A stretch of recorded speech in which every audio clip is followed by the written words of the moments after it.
Langit malam tiba-tiba berubah.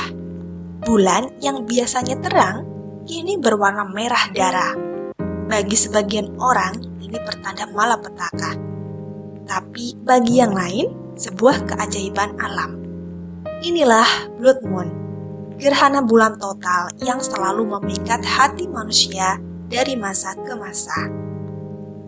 Di Indonesia, fenomena ini gak pernah lepas dari mitos. Di Jawa, dulu orang percaya gerhana bulan terjadi karena buta kala, raksasa yang ingin menelan bulan.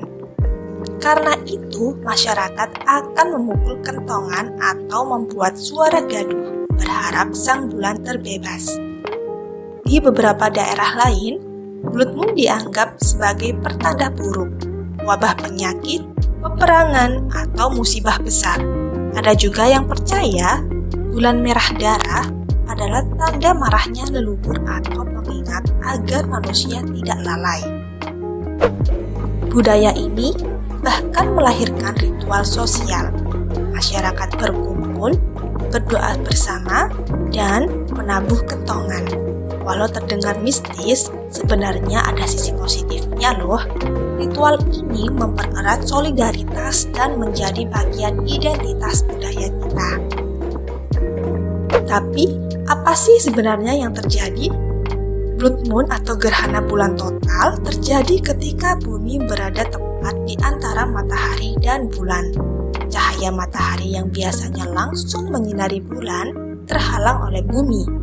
Nah, kenapa warnanya jadi merah ya? Itu karena atmosfer bumi membiaskan cahaya matahari.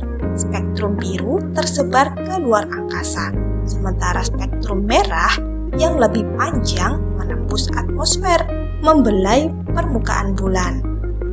Hasilnya, bulan terlihat merah darah, seperti mata langit yang murka. Gerhana bulan juga erat kaitannya dengan tarian gravitasi.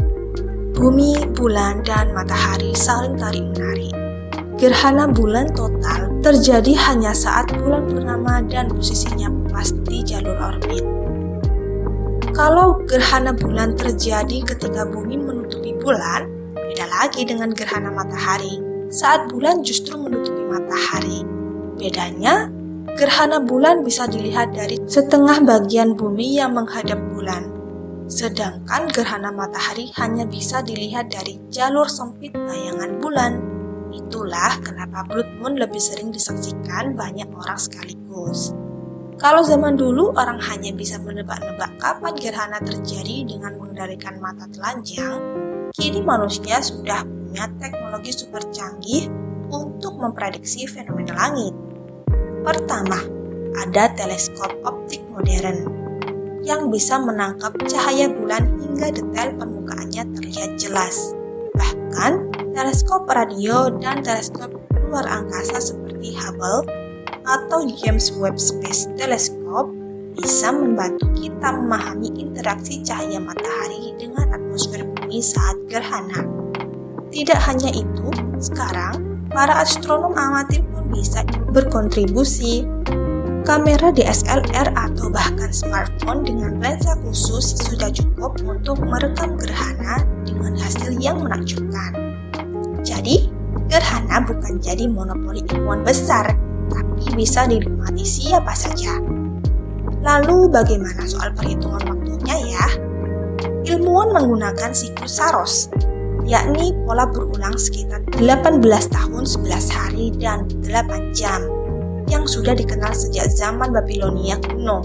Siklus ini menunjukkan kapan posisi matahari, bumi, dan bulan kembali selaras sehingga gerhana terjadi lagi.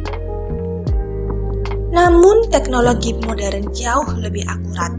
Dengan komputer super dan software astronomi seperti NASA Eclipse Website atau Stellarium, astronom bisa memprediksi lokasi, jalur, bahkan detik terjadinya gerhana puluhan bahkan ratusan tahun ke depan.